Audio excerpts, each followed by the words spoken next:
திருமதி சரோஜா ராமமூர்த்தி அவர்கள் எழுதிய ஒரு குடும்ப நாவல் இருளும் ஒளியும். அதனுடைய பகுதிகள் பார்த்துட்டு இருக்கோம். அடுத்த பகுதி இப்ப இந்த வீடியோல கேட்க போறோம். கேட்கலாமா? பகுதி 4, அத்தியாயம் 8, பொறாமை. ரகுபதியின் குடும்பத்தார் வசித்து வந்த ஊர் கிராமாந்தர வர்க்கத்தை சேர்ந்ததல்ல. 100 பிராமண குடும்பங்களும் மற்ற வகுப்பு குடும்பங்கள் 500 வாழ்ந்த அந்த சிற்றூரில் ஒரு பெரிய பள்ளிக்கூடமும் தபால் ஆபீஸும் அழகிய கோவிலும் இருந்தன. அவ்வூரில் வசித்து வந்த பிராமண குடும்பங்களில் பெரும்பாலோர் நல்ல ஸ்திதியில் இருப்பவர்கள். ரகுபதியின் தகப்பனார் அவன் குழந்தையாக இருந்தபோதே இறந்துவிட்டார். ஊர் ஜனங்கள் நல்லவர்களாக இருந்ததால் பால்ய விதவையான சொர்ணாம்பாள் ஒருவித வம்புக்கும் ஆளாகாமல் அந்த ஊரிலேயே காலம் தள்ளி வந்தாள். ரகுபதி தாய்க்கு அடங்கிய பிள்ளை. ஆனால் தாயார்தான் பிள்ளைக்கு அடங்கி நடந்து வருவதாக சொல்லும்படி இருந்தது. பெரிய படிப்பெல்லாம் படித்து தேறிவிட்டு ரகுபதி வேலைக்கு போகாமல் வீட்டுடன் இருந்தான். சிறு வயதில் சொர்ணாம்பாள் நன்றாக பாடுவாள். அவள் குரல் இனிமைக்கு ஆசைப்பட்டே ரகுபதியின் தகப்பனார் அவளை கல்யாணம் பண்ணி கொண்டாராம். அவரும் சங்கீத பித்து பிடித்த மனுஷன்.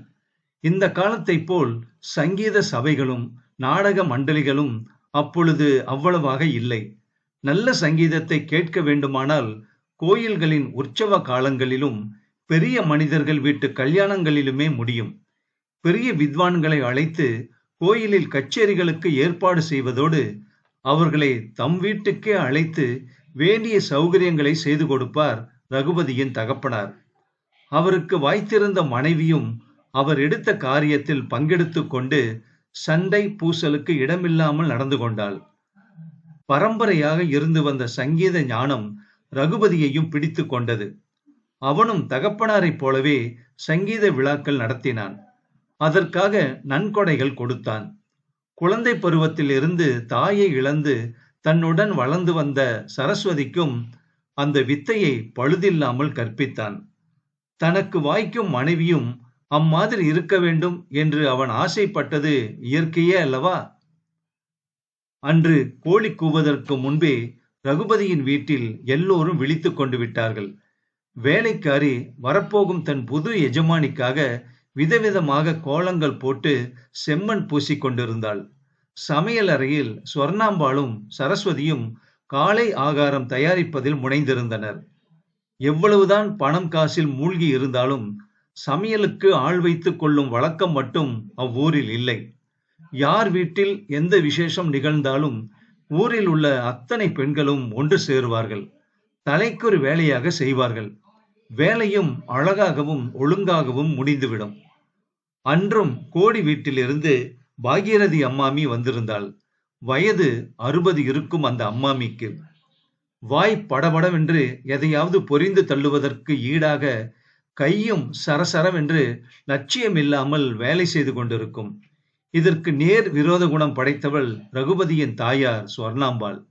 கரிகாய் நறுக்க உட்கார்ந்தால் மணிக்கணக்காக அங்கேயே உட்கார்ந்திருப்பாள். பாகீரதி அம்மாமி மற்ற காரியங்களை கவனித்துக் கொண்டிருக்க ஸ்வர்ணம் ஒரு கூடை நிறைய காய்கறிகளை வைத்துக்கொண்டு அரிவாள் மனைக்கு முன்பு உட்கார்ந்திருந்தாள். உள்ளே இருந்து கமகமவென்று சமையல் வாசனை கிளம்பிக் கொண்டிருந்தது. பாகீரதி அம்மாமி பாயசத்துக்கு சேமியாவை வறுத்து கொண்டே, ஏண்டி ஸ்வர்ணம், நீ முன்னாடி அந்த இடத்தை விட்டு எழுந்து பார்க்கலாம், மீதிய நான் நறுக்கிக்கிறேன் என்றாள். இருக்கட்டும் அம்மாமி, நீங்கள் எத்தனை காரியங்கள் தான் செய்வீர்கள்? நான் என்னத்தை செய்ய இருக்கிறது? அடுப்பில் வைத்தால் தானே ஆகிறது. ஏண்டி, புடலங்காயை கூட்டுக்கு நறுக்கச் சொன்னால் விரல் பருமனுக்கு நறுக்கி வைத்திருக்கிறாயே என்று கூறினாள் பாகீரதி அம்மாமி. அச்சோ, திரும்பவும் நறுக்கி விடட்டுமா மாமி என்று கேட்டாள் ஸ்வர்ணம் பாகீரதியை பார்த்து. வேண்டாம் வேண்டாம், நாட்டுப்பெண் வருகிற நாளிகை ஆகிறது, நீ போய் மற்ற காரியங்களை கவனி என்றாள் அந்த அம்மாமி. அவள் சொல்லி வாய் மூடும் முன் வாசலில் வண்டி வந்து நின்றது. அதிலிருந்து மங்களமும் சந்துருவும் சாவித்திரியும் இறங்கினார்கள்.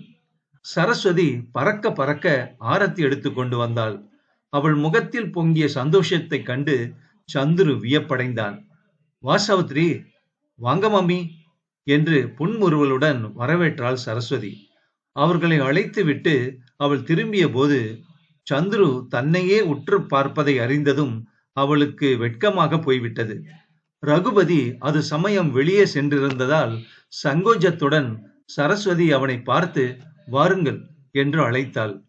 பல வருடங்களுக்கு அப்புறம் அவ்வீட்டிற்கு ஒளி தர வந்திருக்கும் சாவித்ரி மாமியாரை நமஸ்கரித்த போது சுவர்ணாம்பாள் உணர்ச்சி மிகுதியால் வாயடைத்து நின்றாள்.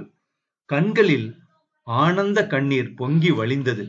உவகையுடன் உள்ளம் பூரிக்க பெருமிதத்துடன் சாவித்திரியை கட்டி அணைத்துக் கொண்டாள் சுவர்ணம்.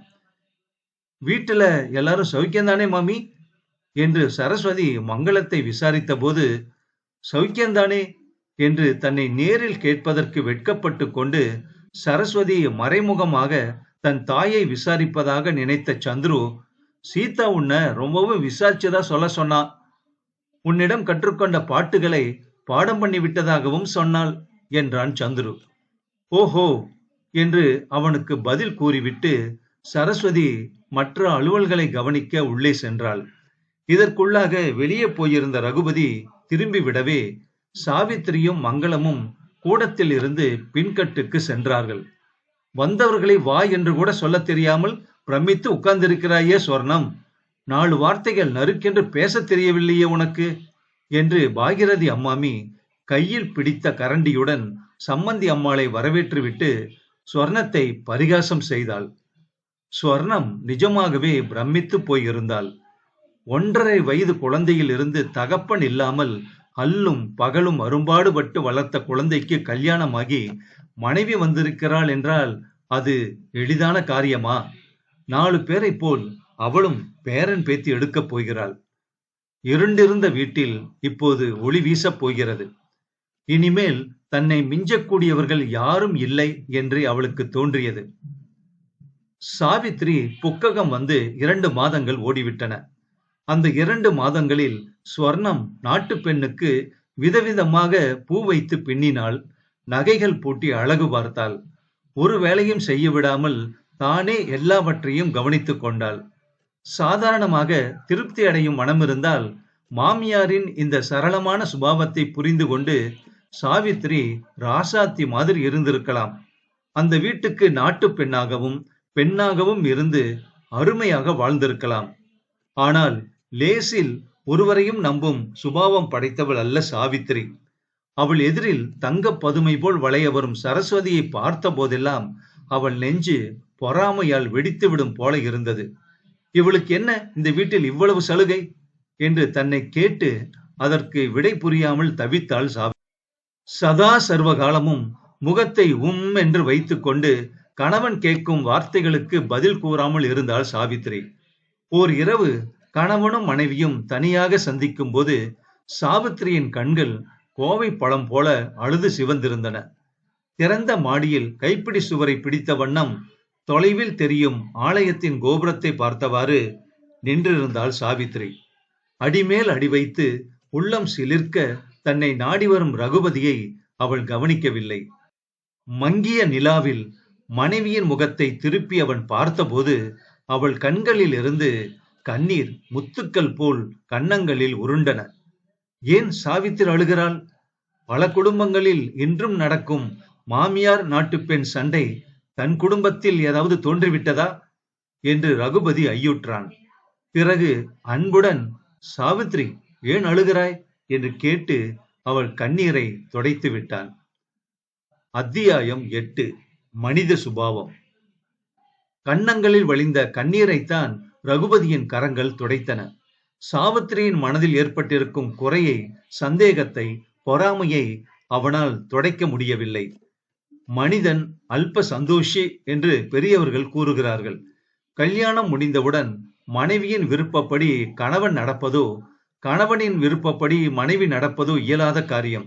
வெவ்வேறு குடும்பத்தில் இருந்து தெய்வ கிருபையால் சேர்க்கப்பட்ட இருவரின் உள்ளங்களும் ஒன்றுபட சில வருஷங்களாகது அவகாசம் வேண்டியிருக்கும். சாவித்ரி அந்த வீட்டுக்கு வந்ததும் அங்கு சரஸ்வதிக்கு கொடுத்திருக்கும் உரிமையை கண்டு ஆச்சரியப்பட்டாள். பீரோவிலிருந்து அத்தானுடைய கைச்செலவுக்கு பணம் கூட அவள்தான் எடுத்து கொடுத்தாள். வரவு செலவை கணக்கெழுதி வைத்தாள். சரஸ்வதிக்கு என்று சங்கீத சபைகளில் ஒன்றுக்கு 10 பணம் செலவழித்து கச்சேரிகளுக்கு ரகுபதி டிக்கெட்டுகள் வாங்கினான். தன் கணவன் இப்படி செலவழிப்பதை சாவித்ரி ஒரு குற்றமாக எடுத்துக்கொண்டாள். என்னதான் தகப்பனார் மாதந்தோறும் சரஸ்வதிக்காக பணம் அனுப்பினாலும் பணத்தில் என்னுடையது உன்னுடையது என்று எங்கே வித்தியாசம் தெரிகிறது? ரகுபதி வெளியே சென்றுவிட்டு வீடு திரும்பும் போது சாவித்ரி கணவன் மீது ஏற்பட்ட கோபத்தால் அவன் வந்ததை கூட லட்சியம் செய்யாமல் தன் அறையில் கதவை சாத்திக் கொண்டு உட்கார்ந்திருப்பாள். வேலை செய்து களைத்து போய் சொர்ணம் படுத்து தூங்கி விடுவாள். அப்பொழுதெல்லாம் சரஸ்வதி அத்தானுக்கு பரிந்து உபசரித்து காஃபி கொடுத்து உணவு பரிமாறி கவனித்துக் கொள்வாள். அவள் ஏன் அதை செய்ய வேண்டும்? அவனுடையவள் என்று உரிமை பாராட்ட ஒருத்தி இருக்கும் போது சரஸ்வதிக்கும் இன்னொருத்திக்கும் அந்த இடத்தில் என்ன வேலை இருக்கிறது? எனக்கு சாதம் போட வா என்று கணவன் வந்து தன்னை கூப்பிடட்டுமே. தன்னை காணாவிடில் சரசு என்று அவளை கூப்பிட அவனுக்கு என்ன உரிமை இருக்கிறது என்று சாவித்ரி எண்ணி எண்ணி மனம் வெதும்பினாள். குழந்தை மனம் படைத்த சரஸ்வதிக்கு சாவித்திரியின் போக்கு புரியவில்லை. ஒருவேளை கணவன் மனைவிக்குள் ஏதாவது ஊடலாக இருக்கும், நாம் ஏன் இதில் தலையிட வேண்டும் என்று அவள் என்றும் போல் பழகி வந்தாள். நீலவர்ண பட்டுப்புடவை உடுத்தி இளம் பச்சை ரவிக்கை அணிந்து சாவித்ரி அழகாக தோன்றினாள் ரகுபதிக்கு. சிரித்து பேசும் சமயத்தில் கண்ணீரும் சண்டையும் அவனுக்கு பிடிக்கவில்லை. கீழே தூக்கம் வராமையால் சரஸ்வதி வீணையில் சகானா ராகத்தை வாசித்துக் கொண்டிருந்தாள். சங்கீதத்துக்கே குழந்தையிலிருந்து பெரியவர்கள் வரையில் யாவரையும் மயக்கும் சக்தி உண்டு. சாவித்ரி வீணா கானத்தில் தன்னை மறந்து சிறிது நேரம் கணவனின் மார்பில் சாய்ந்திருந்தாள். ரகுபதி அவளை அன்புடன் பார்த்து, சாவித்ரி, அப்பா அம்மாவை நினைத்து கொண்டு விட்டாயா? ஊருக்கு போக வேண்டும் என்று ஆசை வந்து விட்டதாக்கும் என்று அவளை கொஞ்சினான். அதெல்லாம் ஒன்றுமில்லை. முகம் சிவக்க கண்களை மூடிக்கொண்டாள் அவள்.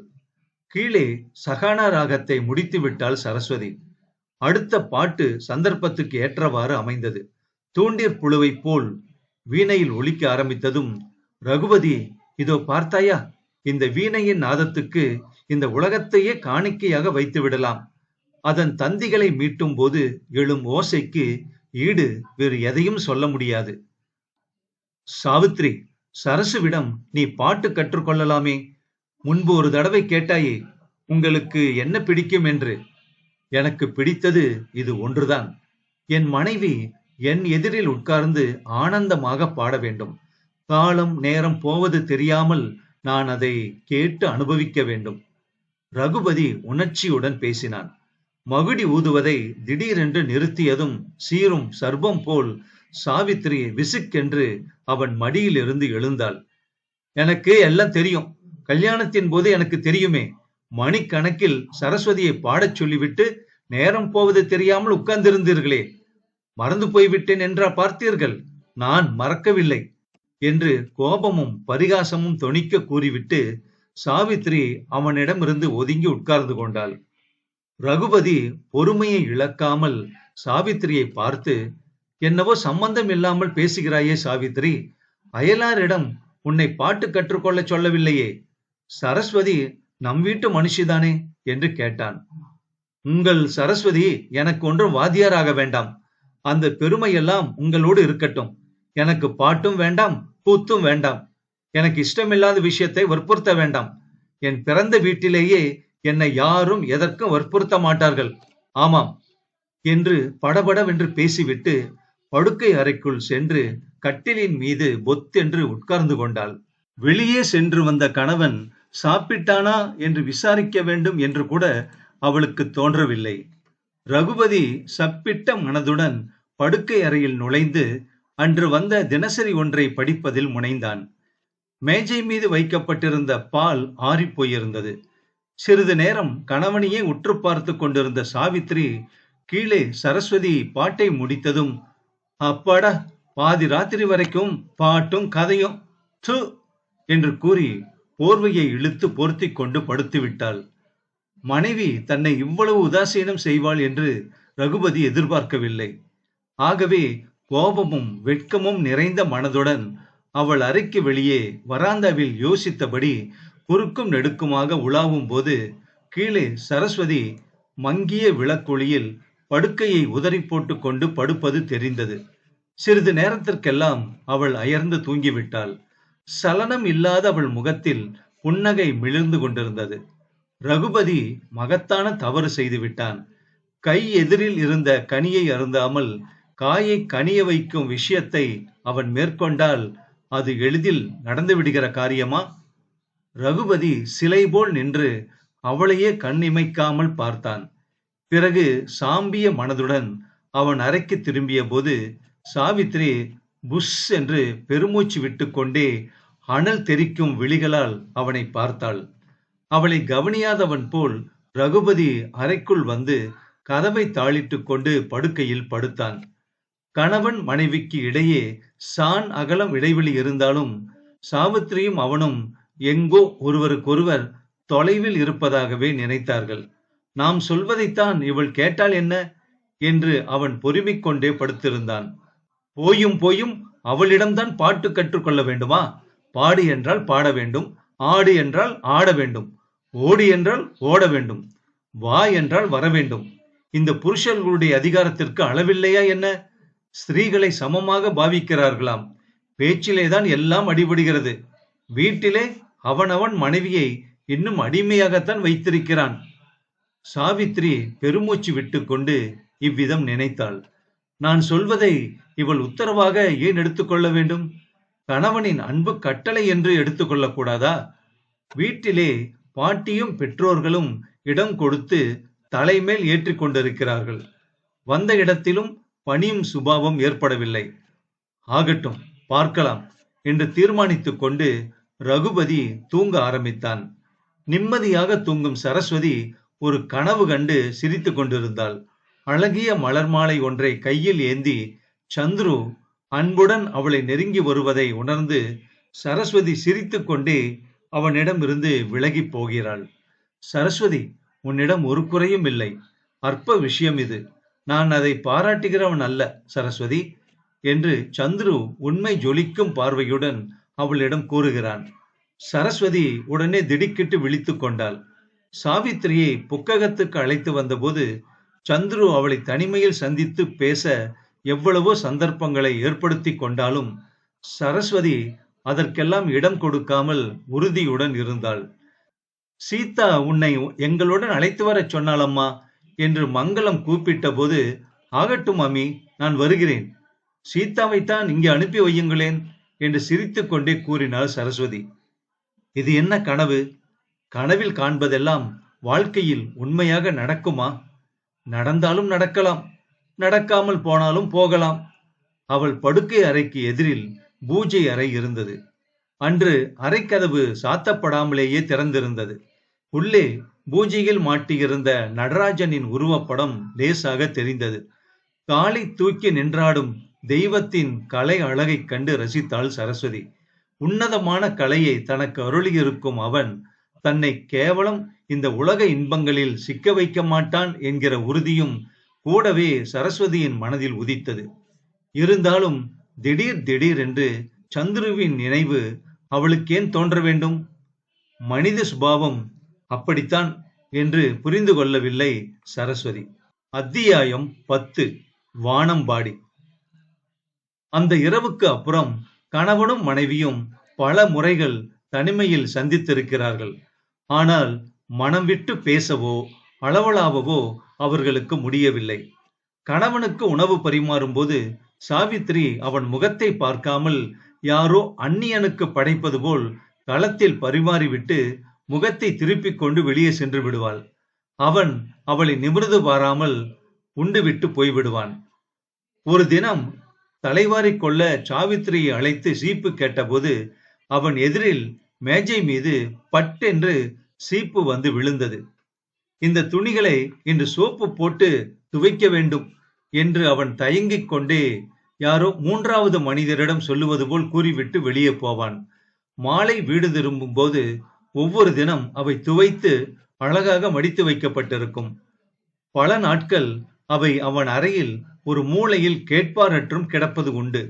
அத்தான், மாடியில் உன் அறை பக்கம் போனேன். துவைப்பதற்கு துணி இருக்கவே துவைத்து மடித்து வைத்திருந்தேனே, பார்த்தாயோ என்று சரஸ்வதி அவனை கேட்ட பிறகுதான் அவைகளை துவைத்தது யார் என்பதும் அவனுக்கு புரியும். படுக்கை அறையில் மேஜை மீது வைக்கப்பட்டிருந்த புத்தர் சிலை மீது தூசி படிந்து கிடக்கும். படங்களில் மலர் மாலைகள் வாடி கருகி தொங்குவதை கவனிப்பதற்கு யாரும் இல்லை. பெரியவர்கள் ஆணுக்கு பெண் துணை என்றும் பெண்ணுக்கு ஆண் துணை என்றும் ஏன் ஏற்படுத்தி இருக்கிறார்கள்? உடல் இன்பத்திற்காக என்றால் புனிதமான தாம்பத்திய உறவு அவசியமில்லையே. 1000 மைல்களுக்கு அப்பால் உத்தியோக நிமித்தம் சென்றிருக்கும் கணவனின் சுக வாழ்வுக்காக மனைவி ஊரில் அவனையே நினைத்து தவம் கிடந்து நோன்புகள் செய்வானேன்? தாம்பத்திய உறவில் உள்ளம் இரண்டும் ஒன்று சேர்ந்து உறவாடுவதுதான் இன்பம். சாவித்ரி தினம் இரவு நேரத்தில் பால் டம்ளருடன் படுக்கை அறைக்குள் நுழைவாள். நக் என்று அதை மேஜை மீது வைத்துவிட்டு படுக்கையில் பொத்தென்று சாய்ந்து போர்வையை இழுத்து மூடிக்கொண்டு படுத்து விடுவாள். ரகுபதி ஒரு சங்கீத பித்தன். இரவில் நகரத்தில் சங்கீத கச்சேரி கேட்டுவிட்டு வீடு திரும்பும் போது பொழுதாகிவிடும். வீடு திரும்பும் கணவனை மலர்ந்த முகத்துடன் சாவித்ரி வரவேற்க மாட்டாள். கூடத்தில் அயர்ந்து தூங்கிக் கொண்டிருக்கும் சுவர்ணத்தை எழுப்புவதற்கு ரகுபதிக்கு மனம் வராது. சரஸ்வதியை கூப்பிட இனி அவள் யார், அவன் யார்? தளர்ந்த மனதுடன் ரகுபதி மாடிக்கு போய் சாவித்திரியை அழைக்க வேண்டும் என்கிற எண்ணத்துடன் படிகளில் ஏறும்போது தடதடவென்று சாவித்ரி மாடிப்படிகளில் இறங்கி வேகமாக அவனை தாண்டி செல்வாள். அப்பா, ஒரு ஸ்திரீக்கு அகங்காரமும் கோபமும் ஏற்படும் போது உண்டாகும் வேகம் ஒரு அணுகுண்டுக்கு கூட இருக்காது என்று சொல்லலாம். அடுத்தாற் போல சமையலறை கதவை பட்டென்று திறந்து சாப்பிடும் தட்டை நக்கென்று ஓசையுடன் வைத்துவிட்டு உருமும் பெண் புலியைப் போல் காத்து நிற்பாள் சாவித்ரி. உங்களுக்கு சாப்பாடு போடும் வேலை ஒரு கடன் என்று சொல்கிற மாதிரி இருக்கும் அவள் செய்கைகள் எல்லாம். குமுறும் எண்ணங்களை வார்த்தைகளில் கொட்டி தீர்த்து விட்டாலும் பரவாயில்லையே. எண்ணங்கள் மனதில் குமுற குமுற எழப்போகும் அனல் விபரீதமாகன்றோ இருக்கும். குமுறும் எரிமலையை எவ்வளவு காலம்தான் அடக்கி வைக்க முடியும்? ரகுபதி சாப்பிட்டு முடித்தவுடன் குடிப்பதற்கு ஜலம் தேவை என்று டம்ளரை சற்று உயர்த்தி வைப்பான். அதை கவனியாதவள் போல் சாவித்ரி விர் என்று மாடிப்படிகளில் ஏறி அறைக்குள் சென்று விடுவாள். வேதனையும் கோபமும் நிறைந்த மனதுடன் ரகுபதி அறைக்குள் சென்று ஏதாவது புஸ்தகத்தை எடுத்து வைத்துக் கொண்டு படிக்க ஆரம்பித்து விடுவான். இப்படியே மேலும் 2 மாதங்கள் சென்றன. இல்வாழ்க்கை ஆரம்பமானவுடன் பாலில் சொட்டு புளி விழுந்தது போல் கணவன் மனைவி இருவருக்கும் இடையே எழுந்த மனஸ்தாபம் சிறிது சிறிதாக நாளடைவில் வளர்ந்து விட்டது. கணவனுக்காக பிடிவாத குணமுடைய சாவித்ரி தன் போக்கை மாற்றிக்கொள்ளவும் தயாராக இல்லை. மனைவியை தன் கொள்கைக்கு இணங்கி வரும்படி வற்புறுத்த வேண்டாம் என்கிற பிடிவாதத்தையும் ரகுபதி தளர்த்தவில்லை. இவர்கள் இருவருடைய மனஸ்தாபத்துக்கும் இடையில் சரஸ்வதி மிகவும் குழப்பம் அடைந்திருந்தாள்.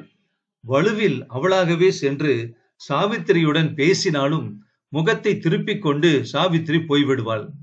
ஒரு தவறும் செய்யாத தன்னிடம் சாவித்திரிக்கு என்ன கோபம் எட்டியிருக்கும் என்பது சரஸ்வதிக்கு பல நாட்கள் வரையில் புரியவே இல்லை.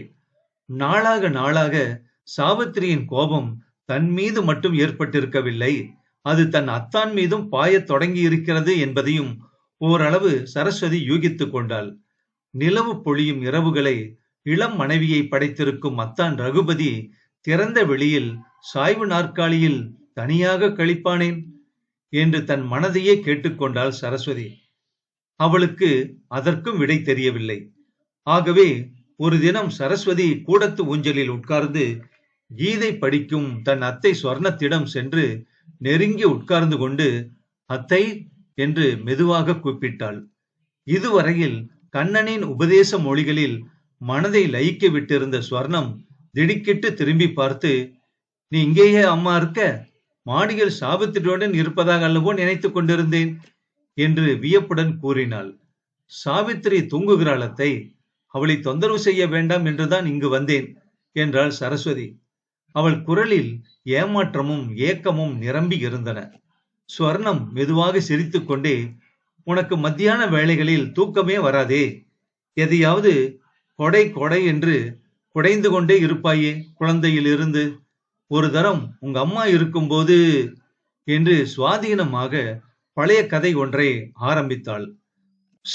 என்று சரஸ்வதி வெகு சுவாதீனமாக அத்தையின் வாயை பொத்தி குறும்புத்தனமாக சிரித்துக்கொண்டே, அம்மா இருக்கும்போது நான் செய்த விஷமங்களை கேட்டு கேட்டு காது புளித்து போய்விட்டது. அதெல்லாம் பழைய விஷயங்கள் அத்தை.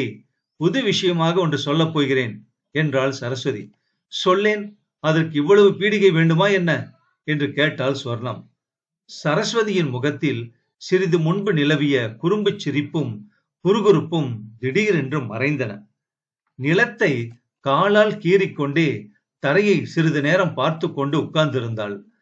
பிறகு நீர் நிறைந்த கண்களுடன் அத்தை ஸ்வர்ணத்தை ஏறிட்டு பார்த்து, அத்தை, என்னை அப்பாவிடம் அனுப்பிவிடு, நான் அவருடனேயே இனிமேல் இருந்து விடுகிறேன் என்றாள் பொங்கி வரும் துயரத்தை அடக்கிக் கொண்டு. ஸ்வர்ணத்தின் கையில் இருப்பது கீதையானாலும் அவள் இதுவரையில் கண்ணனின் உபதேச மொழிகளில் மனதை லயிக்க விட்டிருந்தாலும் அவள் ஒரு சாதாரண அஞ்ஞானம் நிரம்பிய பெண்மணி என்பதை அவள் வேதனை படரும் முகம் தெள்ளென காட்டியது. என்னை அப்பாவிடம் அனுப்பிவிடுங்கள் அத்தை என்னும் வார்த்தைகள் அவள் மனதில் வேல் போல் பாய்ந்தன. அளவுக்கு மீறிய துயரத்துடன் சரஸ்வதியின் முகவாயை தன் கையால் பற்றி கொண்டு, ஏனம்மா சரசு என்று கேட்டாள் ஸ்வர்ணம். கையில் தாங்கி இருக்கும் சரஸ்வதியின் முகத்தில் பல வருஷங்களுக்கு முன்பு இறந்து போன தன் மதனியின் பரிதாபமான முகம் தோன்றி மறைவது போல் இருந்தது ஸ்வர்ணத்துக்கு. தங்க பதுமை போல் மாலையும் கழுத்துமாய் சரஸ்வதியின் தாய் நேற்றுதான் ஸ்வர்ணத்தின் தமையனை கைபிடித்து வீட்டில் நுழைந்தது போல் இருக்கிறது. அதற்குள்ளாக ஒரு பெண்ணை பெற்று திக்கில்லாமல் விட்டுவிட்டு போய்விட்டாள். அவளுக்குத்தான் ஸ்வர்ணத்தினிடம் எவ்வளவு அன்பு! நாத்தனாரும் மதனியும் கூட பிறந்த சகோதரிகள் மாதிரி இருப்பார்கள். அவள் மறைவுக்கு பிறகுதான் ஸ்வர்ணத்தின் தமையன் மனம் வெறுத்து எங்கோ இருக்கிறான். பெற்ற பெண்ணை போல் வளர்த்த சரஸ்வதியை பிரிந்து ஸ்வர்ணத்தால் இருக்க முடியுமா? ஸ்வர்ணம் ஆழ்ந்த யோசனைக்கு அப்புறம் பெருமூச்சு விட்டாள். பிறகு அங்கு நிலவி இருந்த அசாதாரணமான அமைதியை கலைத்து கனிவுடன், உனக்கு இங்கே என்ன கஷ்டம் சரசு என்று கேட்டாள் சரஸ்வதியை பார்த்து. கஷ்டம் ஒன்றுமில்லை அத்தை, எனக்கும் வெளி ஊர்கள் எல்லாம் பார்க்க வேண்டும் என்று ஆசையாக இருக்கிறது. கொஞ்ச காலம் அப்படித்தான் பார்த்துவிட்டு வருவோமே என்று தோன்றுகிறது என்று வெகு சாமர்த்தியமாக தன் மன கஷ்டத்தை மறைக்க முயன்றாள் சரஸ்வதி. ஸ்வர்ணத்தின் இளகிய மனதால் அதற்கு மேல் நிதானமாக இருக்க முடியவில்லை. கண்களில் கண்ணீர் பெருக சரஸ்வதியை சேர்த்து அணைத்துக் கொண்டு, அம்மா, திடீரென்று ஊருக்கு போகிறேன் என்று சொல்லுகிறாயே, உன்னை அனுப்பிவிட்டு தனியாக இந்த வீட்டில் எப்படி இருப்பேன் நான், சொல் என்றாள் ஸ்வர்ணம். சரஸ்வதி அத்தையின் கைகளை ஆசையுடன் பற்றி கொண்டு, நீயும் அத்தானும் அடிக்கடி என்னை கல்யாணம் செய்து கொண்டு குடியும் குடித்தனமுமாக இருக்க வேண்டும் என்று சொல்லுகிறீர்களே, கல்யாணமான பிறகு புக்ககம் போக வேண்டாமா அத்தை? இதற்கே இப்படி பிரமாதப்படுத்துகிறாயே நீ என்று கண்ணை சிமிட்டி குறும்புத்தனமாக பார்த்து கொண்டே அத்தையை கேட்டாள். அசட்டு பெண்ணே, அதற்கும் இதற்கும் என்ன சம்பந்தம் என்று திகைப்புடன் தன்னை பார்க்கும் அத்தையிடம் சரஸ்வதி ரகசியம் பேசும் குரலில், என்னால் அத்தானுக்கும் சாவித்திரிக்கும் ஏதாவது சச்சரவு வந்துவிடும் அத்தை. நான் நன்றாக பாடுகிறேன் என்று சாவித்திரிக்கு பொறாமை போல இருக்கிறது. அதனால் அவர்கள் ஒருவருக்கொருவர் மனஸ்தாபப்படுகிறார்கள் என்று நினைக்கிறேன். எனக்கு அப்படித்தான் தோன்றுகிறது. அவர்கள் சந்தோஷமாக இல்லாவிட்டால் உன் மனம் நிம்மதியாக இருக்குமா அத்தை என்று கேட்டாள். ஸ்வர்ணத்திற்கு க்ஷண பொழுதில் எல்லாம் விளங்கிற்று. சரஸ்வதி அந்த வீட்டில் இருப்பதனால் சாவித்திரியும் ரகுபதியும் மனஸ்தாபப்படுகிறார்களா? இதென்ன விந்தை! கபடமற்ற இந்த பேதை பெண்ணை பார்த்து சாவித்திரிக்கு இரக்கம் தோன்றாமல் பொறாமை ஏற்பட்டிருப்பதும் ஆச்சரியம்தான். ஸ்வர்ணம் கண்ணீர் பெருக செயலிழந்து உட்கார்ந்திருந்தாள். அத்தையின் தோளில் முகத்தை கவிழ்த்து கொண்டு சரஸ்வதி கண்ணீர் உகுத்தாள். வானவெளியில் மனம் போனபடி ஆடி பாடி பறந்து செல்லும் வானம்பாடியை பிடித்து யாரோ கூண்டில் அடைத்து செய்யுளும் இலக்கணமும் கற்றுக் கொடுக்கும் கட்டுப்பாடான நிலையை அடைந்து சரஸ்வதியின் மனம் வேதனையுற்றது. ஒருவருக்காக அவள் தன் சங்கீத கலையை விட்டுவிடவும் மனம் ஒப்பவில்லை. இந்த நாவல் அடுத்த பகுதியில் தொடரும்.